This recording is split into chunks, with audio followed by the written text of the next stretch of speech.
I think I've finally worked out how to drive this damn bread machine, which I've been wrestling with for about 3 years. And if I had $1 for every brick that I baked in this thing, then I would almost be able to buy a loaf of bread from the local bakery. It finally dawned on me that the bread making machine doesn't have to be used with its programs.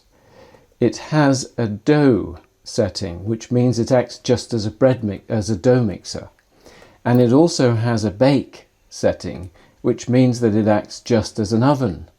No programs, no mixing, no nothing. So I finally decided to discard the bread maker's programs and all that. It never worked. So today, ladies and gentlemen, I'm going to be making wholemeal sourdough bread with sprouted wheat grains. How did I make sprouted wheat grains? I took wheat grains that I bought online in a big bag, put a few in the bottom of a tub, pour on blood heat water, soak overnight, and then rinse twice a day for 3 or 4 days.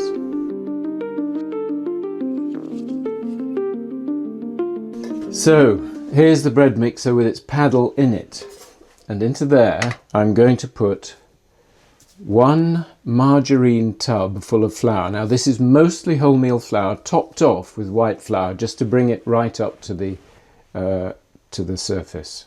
So that goes in there. Water, 250 ml.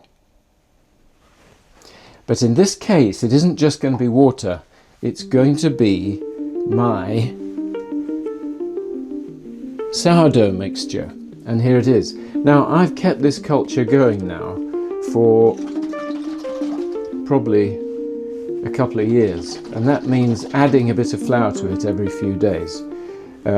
So I've just added some slightly warm water to it, and I'm now going to pour 250 ml in it from there.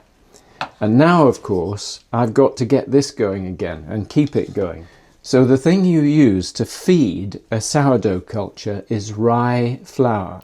Now I know that will dismay some bachelor cooks because you're thinking, gosh, I've got to have 3 kinds of flour on tap, wholemeal to make the bread, white just to top it off, and rye to feed the sourdough culture. I'm afraid that's a bullet you're just going to bite. Go online, order yourself a bag of wholemeal, a bag of white and a bag of rye. You only have to do it once, and then have the rye in margarine tubs. It'll last you a long time. So here we go. Feeding the sourdough culture with rye flour. I'm going to put 3 teaspoons full into the jar and then top it up with warm blood heat water, just about halfway, and then put the lid on tight,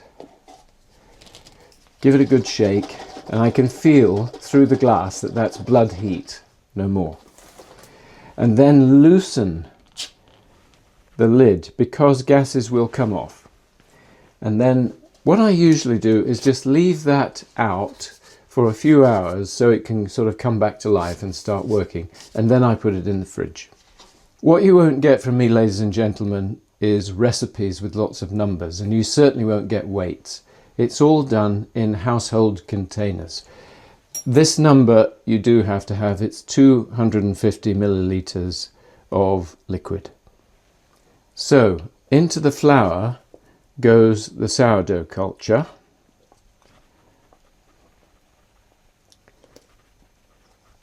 It's more or less all gone in. Then the sprouted wheat grains, just a handful of them. Some mixed seeds. Can you see what those are? They're mixed sunflower, linseed. You get them from, stores. What's that shop? There's a chain store that sells nuts and seeds and things. You can get them from there. Just about a handful. Some lemon juice. I don't know how much, a couple of tablespoonsful, 1 tablespoonful, something like that. And some oil. I'm actually going to use the oil in which I fried the bacon. Salt. A good sprinkling. I got the flour, I got the oil, I got the water, I got the sourdough culture, I got salt, I got seeds, and I got the sprouted wheat grains. That's everything. So now I'm just going to use the bread maker as a mixer. I've got my bread maker hidden in a dark corner of my conservatory. And the reason I'm doing it now is that the sun's shining and the conservatory's warmed up, and I want all this to happen in a warm environment. And I'm not taking any notice of the fact that it says it's on a 1.5 hour program. I'm just going to let it do its mixing for however long, 5-10 minutes, and then I'll probably reset it and get it to do the mixing again for another 5 minutes until I can see that the dough is really well mixed up.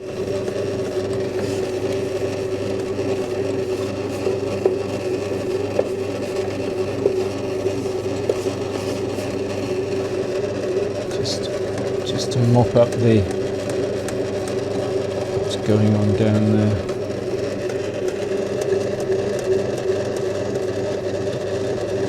A baker once told me the dough should clean the bowl. And look, it's cleaning it just about. It's kind of balling up. What I'm going to do now is take out the paddle. There. I've removed that nasty paddle that makes a great big hole in the bottom of your loaf of bread. And now I'm just going to put a lid on that and leave it in the sun.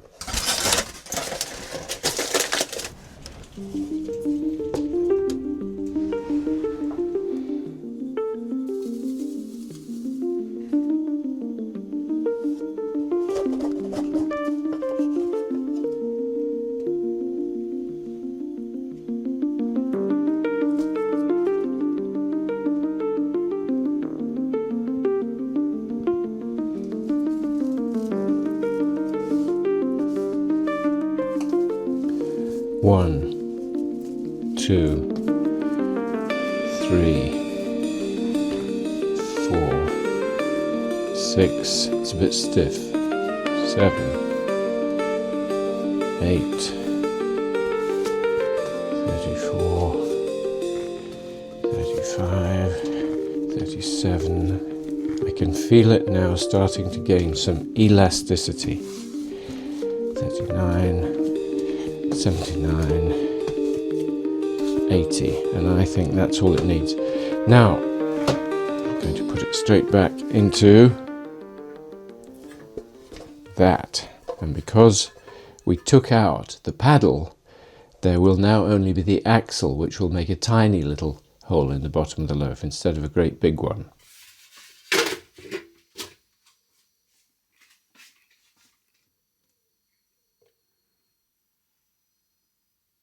Now I've had this in a warm place and it's starting to dome up, and from experience I know that it's important not to miss this moment and not to let it overdevelop, because then it sort of deflates again. So I'm going to put it in the bread maker. There's the program. It's just 1 hour baking. Makes this bread maker into an oven, nothing more.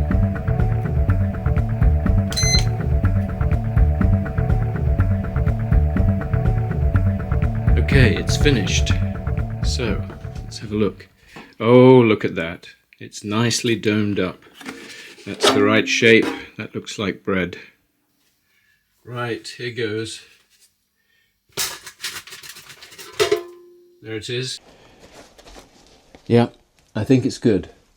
It's got a good domed shape, good colour. So, now half an hour for it to cool down. Okay, ladies and gentlemen, the proof of the pudding is in the eating. Here's the loaf. Texture's good.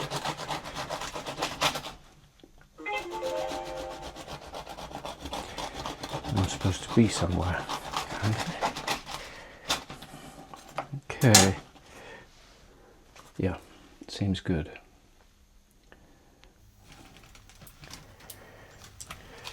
Okay. Don't skimp on the butter.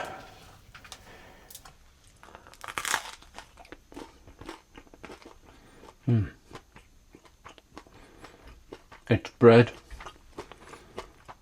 It's got that chewiness from the sprouted wheat grains. It's got enough salt, just the right amount. I can taste the sourness from the sourdough. There's no yeast in this. Yeah, it's bread. It's bread, ladies and gentlemen. Now, I wanted to have a word about bread knives. It may have seemed as if I was cutting through that bread rather easily, and I was, because this bread knife is very sharp, and you can certainly sharpen bread knives. You can use a steel. Doesn't matter that it's serrated. But ladies and gentlemen, after sharpening a knife, you must always wipe it with a damp cloth, because there will be microscopic slivers of steel hanging off the edge of that knife, and they will come off onto the first piece of food you cut, and you will swallow them. And if you go to a butcher's shop and see them sharpening their knife before they cut a slice of something for you, I recommend always asking them kindly if they would wipe the blade of their knife, and if necessary you can explain it to them that you've seen on YouTube that there are microscopic slivers of steel on the edge of it, and most butchers will understand that.